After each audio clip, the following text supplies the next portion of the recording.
Pour se ravitailler en énergie positive et en enseignements utiles, les membres du FIAD Boycon ont tenu leur rendez-vous de ce vendredi 31 octobre 2025 sous la coordination du coach Roland Pessy, deuxième vice-président du CDL FIAD Boycon. Aux alentours de 19 heures, la soirée a débuté par l'exécution solennelle de l'hymne national et du credo du FIAD Monde, assuré par les princesses Josiane Otepo et Fifamé Marie-Trinité. Enfant du Bénin debout, je m'engage. À regarder le côté ensoleillé. I commit myself. I commit myself. To only pick the best. Pour installer convenablement l'assemblée, le choix s'est porté sur le coach Denis Kenom, technicien industriel en mécanique générale, qui n'a pas manqué de décréter la bienvenue à tous les participants. C'est avec une émotion sincère et une fierté légitime que je nous décrète la bienvenue en cette somptueuse salle pour une noble rencontre d'esprits dévoués au progrès humain et au rayonnement collectif. Merci de vous asseoir comme des princes et des princesses que vous sommes.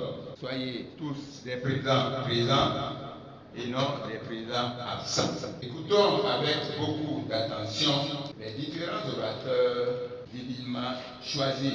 S'en est suivie la phase du déménagement mental, marquée par une première exhortation intitulée Dieu n'est pas auteur du manque, développée par le prince Yannick Agbidinoukou, promoteur des jus naturels.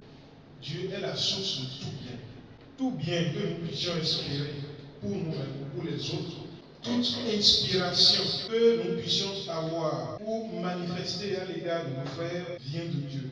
L'une des caractéristiques de Dieu, c'est l'abondance. L'infinité fait partie de Dieu. C'est une réalité que nous pouvons avoir du mal à appréhender. Mais Dieu, lui, il est infini. Et étant abondance, il est infini dans l'abondance. Donc, la richesse de Dieu est infinie. Il est évident que Dieu étant amour, étant abondance, ne souhaite, ne veut ardemment pour nous que l'abondance. L'une des sources du manque que nous expérimentons est l'absence de Dieu. Parce que très souvent, nous agissons, nous vivons en lui tournant dos. L'absence de Dieu parce que nous tenons rarement compte de lui dans nos pensées, dans nos actions, dans ce que nous faisons au quotidien. Lors de la deuxième exhortation, le prince Gbeboudo Aïcheme, biologiste de formation, a invité les participants à penser du bien d'eux-mêmes afin d'attirer le bien. Tout ce qui vit à l'extérieur prend sa racine à l'intérieur de nous. Alors, chers princes, princesses, ton succès professionnel, tes relations, ta carrière, tout commence par la manière dont tu penses de toi-même. Crois en ta valeur professionnelle. Crois que tout ce que tu veux, tu peux le réaliser. Nous pouvons retenir que penser bien de soi, ce n'est pas de l'orgueil, c'est de la foi en ce que Dieu a déposé en nous. Chers princes, princesses et privilégiés de Dieu, crois en ta valeur, en ton potentiel. Change ton langage intérieur. Forme-toi continuellement. Reste positif, même dans l'échec. Pensez du bien et tu verras que le bien commencera à te suivre. Parce que le succès, ce n'est pas quelque chose qu'on poursuit, mais c'est quelque chose qu'on active de soi en devenant une meilleure personne. Il n'y a rien de vrai, rien de faux dans ce monde. Tout ce que tu penses devient ta réalité. Quant à la princesse Marie-Rose Noué, épouse Huenu, opératrice économique, elle a exhorté les convives à penser du bien de leurs partenaires et de leurs enfants afin de leur permettre de révéler le meilleur d'eux-mêmes. La pensée est une source d'influence dans nos relations avec les autres. Elle détermine notre manière d'interagir, c'est-à-dire si nous avons une représentation négative de notre partenaire ou de nos enfants, nos paroles, nos faits et gestes le reflèteront. Dans le cas contraire, la pensée positive crée un climat de confiance et de respect.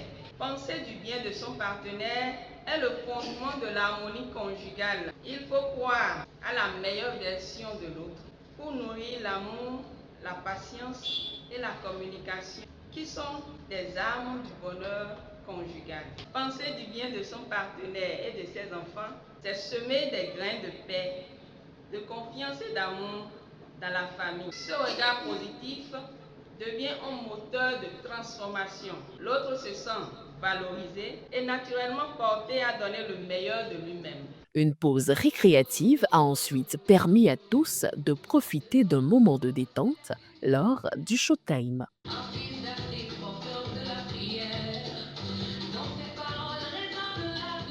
La page des enseignements s'est refermée avec une dernière exhortation sur le thème Admets ce que tu programmes pour le voir se réaliser, brillamment développé par le coach Virgile Charlemagne Huehou, animateur d'ONG. Admettre ce que tu prends, c'est reconnaître déjà, accepter comme acquis ce que tu demandes. Je dis qu'il faudrait reconnaître d'abord que tu l'as déjà et accepter ce que tu demandes avant de commencer par programmer. Sachez que tout commence par une image intérieure, une représentation mentale de ce que l'on désire, que nous appelons vision.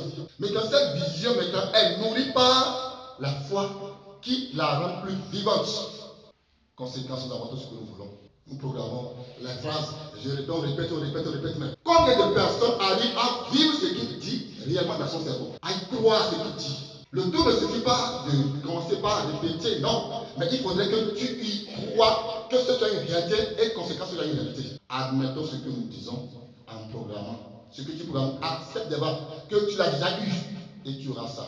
Juste après, la séance d'appel à contribution du coach Franck Alain Agonchi, fonctionnaire de police, a invité chacun à donner avec joie. La contribution dont nous parlons ici, ça me prend deux volets. Soit c'est ta générosité pour sécuriser tes biens, soit c'est la gratitude envers Dieu ou envers quelqu'un, en guise de reconnaissance. Ce soir, nous sommes revenus sur la générosité et chaque jour, on revient sur la générosité. Ça doit nous interpeller. Pourquoi on veut que nous contribuions? Je nous invite à faire le bon choix. Chacun est libre. On va nous distribuer tout à l'heure les enveloppes.